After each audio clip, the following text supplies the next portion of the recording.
Wayne-slicked cobblestones glistened under the dim glow of the street lamp, each step she took striking the ground sharper than the last. Mara's pulse hammered against her throat as she turned the corner, breath misting in the cold night air. Ezra was already there, leaning against the wall, his face cast half in shadow. He didn't move to greet her. "I told you not to come," he said, voice low, each word wrapped in a brittle edge. She stopped a few feet away, searching his expression for a flicker of warmth, or at least the truth. But his gaze avoided hers, drifting toward the darkened alley behind them, the space where shadows lingered like witnesses. "You weren't honest with me," she said, the accusation trembling somewhere between whisper and blade. His jaw tightened. "You think you know everything. You don't, and you wouldn't have understood." Mara stepped closer. The smell of rain mixing with distant smoke clung to him. A familiar scent she had once trusted without question. Now it gnawed at her. "You let me walk blind into that meeting," she continued, the memory flashing hot behind her eyes, the stifled voices, the way the room had gone silent when her name was spoken, the sense of being weighed and found wanting. "They were waiting for me." "You knew." Ezra's silence was confirmation enough. Beneath her ribs, something fragile splintered. "I had no choice," he said at last, each word heavy, falling like stones. "If I hadn't played along, they—" He stopped himself, glancing down at his hands as though expecting to see blood there. "They would have what? Hurt me? Hurt you?" The rain intensified, drumming against the metal drain pipe, and in the pause between them, she could hear her own ragged breathing. "You could have told me. You didn't even try." "I tried," he said, voice breaking just slightly, so quietly she almost missed it. "But trust isn't enough when the stakes change."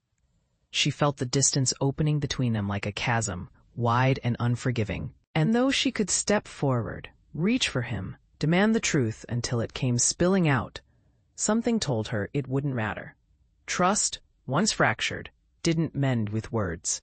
It leaked away slowly, leaving only the emptiness behind.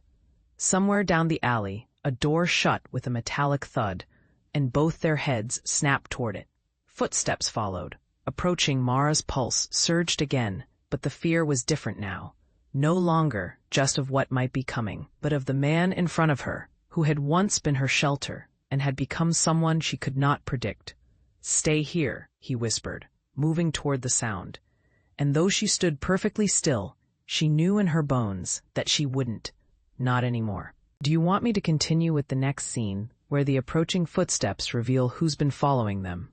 Ilara hadn't expected his shadow to feel so large in her own kitchen. The fridge hummed quietly behind her, as Marcus closed the gap between them, the skin on the back of her neck prickling under his gaze. His voice carried none of the warmth she'd known for years. It was cold, deliberate. "You're going to get me $50,000, he said, the words sharp enough to slice the air between them. "Or I make sure everyone sees what you sent me."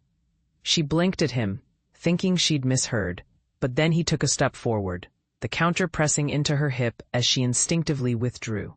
He was close enough now that she caught the faint scent of his cologne, the one she had once buried her face in. His hand curled just slightly into a fist at his side, not raised, but ready, while his eyes held hers as if daring her to defy him. "Marcus, what are you talking about?" Her voice faltered in her own ears, the tremor betraying the sudden weight in her chest. "You heard me," he said. "You've got 2 weeks. I'm not playing. Ilara, and don't try anything smart, because once those pictures are out, they're not coming back." The moment hung between them like an iron bar about to drop. When he finally turned and left, shutting the door with a calculated quiet, she stood frozen, her pulse thundering through her fingertips. It was several minutes before she realized she was still holding her breath. By the time she stepped out into the rain-soaked street toward her car, she knew there was only one person she could call. Her mother answered on the first ring. "Ilara?" Helen's voice was firm. But the tension shifted to alarm as soon as Ilara spoke. She didn't have to explain everything. Helen's intuition filled in the gaps the moment she heard the quaver in her daughter's words. "Come here." Now. An hour later, Alara was wrapped in the familiar quilt from her childhood bedroom, the lamplight warm and steady against the walls. Helen sat at the foot of the bed, one hand resting over Alara's ankle, radiating an odd combination of gentleness and ferocity. "You listen to me," Helen said, her dark eyes unwavering. "He's counting on you to panic and make mistakes. We aren't going to give him that." "I don't even." Alara's voice broke. "I can't believe I loved him." "That's over," Helen said without a shred of softness now. "Now we're making a record. Every message, every voicemail, everything he's ever said to threaten you, you write it down. Time, date, what happened. If you can save it, save it. This is evidence now." They spent the next hour in silence, except for the occasional rustle of paper as Alara scribbled notes, or the faint chime of her phone when another vile text came through. Helen glanced at each message, her mouth tightening, but her spine never bending. Occasionally she would rest a hand briefly on Alara's shoulder, as if to steady them both. The next morning, Helen had already lined up the name of a lawyer, a woman who specialized in cybercrime under Virginia law. "She's dealt with worse than Marcus," Helen said as they drove, "and she knows how to make the law work for you, not against you." The consultation was clinical, but not cold. The lawyer explained the state's statutes against non-consensual pornography, the options for a protective order, and the importance of acting quickly. Alara felt herself shrinking in the leather chair as each step was laid out, the reality pressing harder with every term: felony charges, prosecutorial discretion, sworn affidavits. But Helen sat tall beside her, hand calmly gripping Alara's notepad, as though absorbing every detail into muscle memory. That afternoon, they walked into the police station together, the fluorescent lights buzzing faintly overhead. Alara could feel her stomach tightening, every instinct